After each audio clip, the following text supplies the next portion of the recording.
Hey, welcome back everyone to another segment of The MCR. Mac is to my left. You may not see him in his camouflage shirt. It's the whole point. My name is TJ, wearing the I'm your Huckleberry hat, okay? And thanks everyone for your support. Please like, share, and subscribe. We're on multiple platforms, multiple social media sites to include Truth Social. So if you could just put out the word or share what has kind of become to a videotaping of our rants, okay? But in this segment, I'd like to touch on the 3 Supreme Court rulings of last week. And we're going to start with the school voucher. That one came out somewhere in the midweek, I think.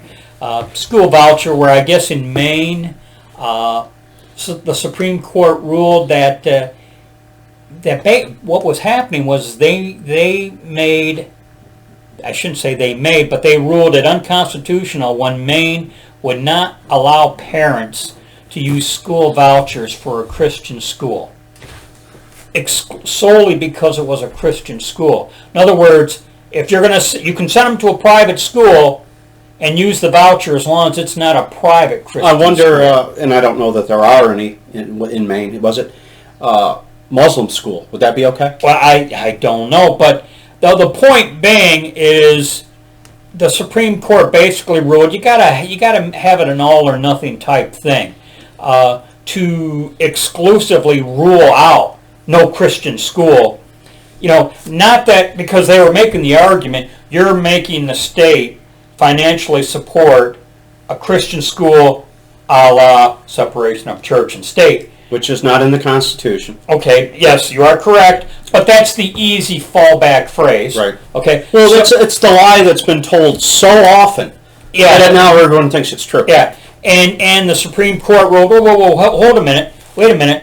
Okay, not that they would encourage a state program funding a private Christian school, but what they said was all or nothing. If you're going to let people use vouchers for any other school, but not a Christian school because it's a Christian school, you can't. Well, that's unconstitutional. Here's the thing: if it did exist, which it does not, that would the gate swings both ways. Yeah. And I think that's what Jefferson was saying in his letter to, I believe it was a Baptist church in Virginia. No, I can't give you preferential treatment because you're Christians. Yeah.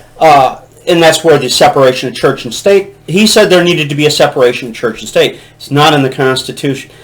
But that swings both ways, as I said, because that means the state does not get to interfere in the church. Yeah. Yes. So anyways, that came out, and that got the left in a little bit of a snit, as I like to say.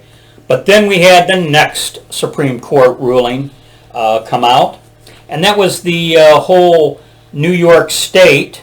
They found that New York State was their actions to be unconstitutional for denying legitimate citizens concealed carry. And New York was saying, well, they need to make a case why they need it. And the Supreme Court response was, well, do people need to make a case for the First Amendment? As far as freedom of speech, do I need to give a reason why I should be allowed to say what I want to say before I say what I want to say? Or drive where I want to drive? Yeah. And they said basically what they were saying, accusing New York of doing, was treating the Second Amendment as if it were a second class. Well, they're hanging their hat on the fact that justices have said in the past, and presidents have said in the past, especially I think it was Biden said it recently or Obama said it recently, that the Constitution does have limits.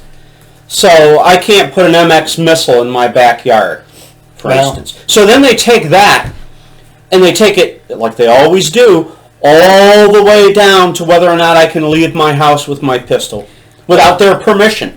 We've just swerved into a previous rant of mine where I referenced President Brandon in his address to the nation, not all rights are absolute. Yes. Or, not absolute. Yes, they are. Sorry, but they are. So, anyways, so the CPL thing, and I think that came out on Thursday, I want to say. I guess that upped the ante from the previous school voucher out of Maine. Yep. Okay, but because they want, Beto O'Rourke is going around saying all guns need to be confiscated. I'll give him this. In his idiocy, at least he's honest as to what the goal is. Yeah, but not to, the grand finale of it all was Roe v. Wade on Friday. And to hear some of the temper tantrum, the governor of New York, you can't make us,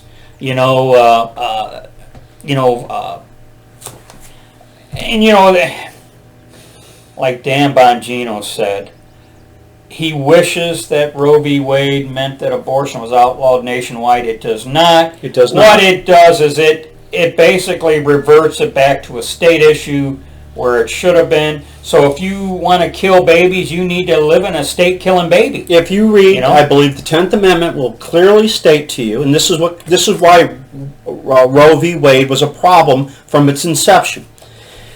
Anything not specifically enumerated, like the Second Amendment, the right to keep and bear arms shall not be infringed, that's enumerated. It's spelled out clearly in the Constitution that you have the right to keep and bear arms. It does not say you have a right to an abortion. It also doesn't say we have the right to drink beer or we have the right to own a gas grill. We do because it's not illegal in our states. Am I correct? There are dry counties in this country still. I know of at least one in Tennessee. Yeah. So there is no constitutional right to drink alcohol. It all comes down to the local level or the state level, and this is what they don't understand. Yeah, it goes to their basic ignorance of the law and the Constitution. And a thought just entered my mind regarding the previous topic of the Second Amendment. I've heard people say in the past, well, you need a license to drive your car. And I say, yeah, but show me in the Constitution. What it doesn't say in the Constitution is the right to own and operate a carriage shall not be infringed. Right. And you know what? And I can't put it any better, so I would never even try.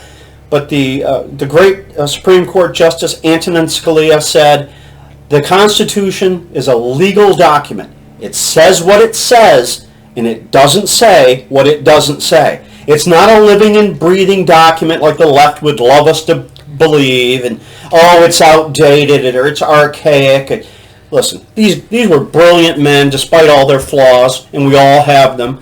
You viewers have them, your family and friends have them, everybody has them. But they got this one 100% right. Yeah. And also, since we're reverting back to the whole CPL Second Amendment issue, again, and I've mentioned this a couple times now in previous videos, it is the only amendment in the Bill of Rights where it states the necessity of its even existence. I was going to bring that up. The necessity of a free state. And I know that's paraphrased. I'm missing a thee or thou or something, but the necessity of a free state is stated in the Second Amendment. In other Amendment. words, if you're going to be free, you have to be armed because the government wants to oppress you. And if you haven't seen that in the last year and a half, I don't know what the hell would ever wake you up. Yeah. So that's all I got on this. One final thought here, and I'm almost past this up here. Back in 2016, when Trump was running for president, in a debate with Hillary Clinton, they were bringing up what kind of justices they would put on the court. And this is what Donald Trump said as he was running for office in 2016. Well, if we put another 2 or perhaps 3 justices on that will happen, he's referring to the abortion issue. Mm-hmm. He follows it up with that will automatically, in my opinion, because I am putting pro-life justices on the court, I will say this is it. will go back to the states, and the states will then make a determination. So in 2016, in a debate, he makes the prediction of, if he's on the court, he will have at least 2 to 3 opportunities to put pro-life judges on the court, and he predicted in 2016 of this day. He'll call them pro-life, I'll call them pro-Constitution. It doesn't say in the Constitution that you have a right to abortion. And that's all this decision means. And ultimately, when you look at these 3 case decisions last week, school voucher, CPL, Roe v. Wade, this is Trump's legacy. Yes. Okay? Thank you, Mr. President. Thank you, Mr. President. And what do you got to say about that, all you rhinos? You know, all the, what did I call them earlier? These self-proclaimed, or these, how they pontificate. Yeah, right. And, you know, posture and... And they're not even pontiffs. And, you know, yeah, really. But, you know, President Trump, he shouldn't have been president because he didn't bring any dignity to the... He didn't bring any dignity to the office. Yeah. You know? Like there's dignity now. Yeah. Like crapping your pants at a papal visit. There's dignity in that. Like there's dignity in killing babies. Right. But anyways, I could rant and rant on that. So I'm gonna call it a wrap. Any final thoughts? Nope. All right, that's it for this one. Thanks everyone. Catch you in the next segment. As always, be safe, watch your 6, and don't tread on me.